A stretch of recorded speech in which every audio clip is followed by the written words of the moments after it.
ರೂಮರ್ಸ್ಗಳು ಹಬ್ಬಿಸ್ತಾ ಇರ್ತಾರೆ, ಮಾಡ್ತಿರ್ತಾರೆ, ನಿಜಾಣ ಇರ್ಬೋದು, ಸುಳ್ಳು ಇರ್ಬೋದು.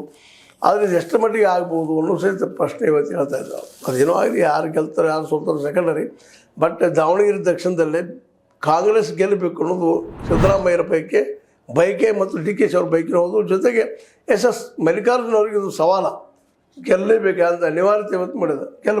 ಗೆಲ್ಲಬಹುದಾ ಅನ್ನುವಂಥ ಪ್ರಶ್ನೆ ಸಹಿತ ಕಾಡ್ತಾ ಇದ್ದಾವೆ. ಯಾಕಂದ್ರೆ ಜನಸಂಖ್ಯೆ ಕಡಿಮೆ ಅದ, ಮತ್ತು OBC ಅವ್ರು ಎಷ್ಟು ಮಟ್ಟಿಗೆ ಮತ ಹಾಕ್ತಾರೋ ಗೊತ್ತಿಲ್ಲ. ಆದರೆ ಖರೀದಿ ಮಾಡ್ಕೊಳ್ಳೋ ಶಕ್ತಿ ಈ ನಮ್ಮ ಶಾಮೂರು ಕುಟುಂಬಕ್ಕೆ ಅದ. ಹೀಗಾಗಿ ಗೆಲ್ಲುವ ಅವಕಾಶಗಳು ನಮಗೂ ಇದ್ದಾವೆ ಅನ್ನೋಂಥ ಮಾತುಗಳು ಅವರು ಮಾತಾಡ್ತಾ ಇದ್ದಾರೆ.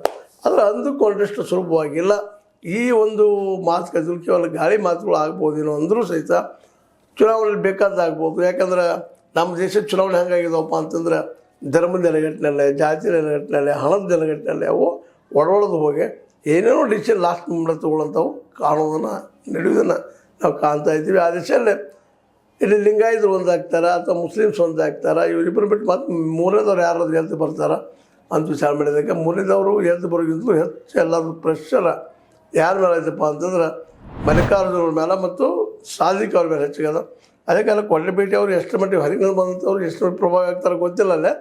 ಆದರೆ ಸಾದಿಕ್ ಅವರು ಕಾಂಗ್ರೆಸ್ ಜೊತೆಗೆ ಬೆಳೆದು ಬಂದಿದ್ದರಿಂದಾಗೆ ಅಲ್ಲಿ ಪ್ರತಿಯೊಬ್ಬ ವ್ಯಕ್ತಿಯ ಸಂಪರ್ಕದಲ್ಲಿರೋದ್ರಿಂದಾಗೆ ಹಿಂದೂಗಳು ಮತ್ತು ಮುಸಲ್ಮಾನರು ಇಬ್ಬರಿಗೆ ಬೇಕಾದ ವ್ಯಕ್ತಿ ಆಗಿ ಬೆಳೆದಿದ್ದರಿಂದಾಗಿ ಮೋಸ್ಟ್ಲಿ ಸಾದಿಕ್ ಅವ್ರಲಿಂದ ಈ ಒಂದು ನಮ್ಮ ಸಮರ್ಥಿಗೆ ತೊಂದರೆ ಆಗ್ತದೆ. ಜನರು ಯಾವ ರೀತಿ ವರ್ತಿಸ್ತಾರೆ, ಏನು ಮಾಡ್ತಾರೆ ಅನ್ನೋದು ಈ ಮುಂದಿನ ದಿನಗಳಿಗೆ ಗೊತ್ತಾಗುವಂಥ ವಿಷಯ ಇದೆ. ಬಟ್ ಏನೋ ಆಗಲಿ ಸಾಧಿಕರಂತೆ ಹಿಂಸಿದ್ರು ಅಂತ ಇದ್ದಾರೆ. ನೋಡೋಣ ಮಧ್ಯಾಹ್ನ 3 ಏನಾಗ್ತದೆ ಅಂತೇಳಿ.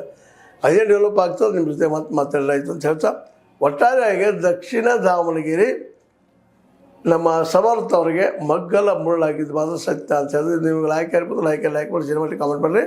ಜೊತೆಗೆ ಸಬ್ಸ್ಕ್ರೈಬ್ ಮಾಡಿ. S16 ನ್ಯೂಸ್ ಅರ್ಥ ದೇಶದ ಸತ್ಯದ ಕೈಗಂಡಿ ವಂದನೆಗಳು.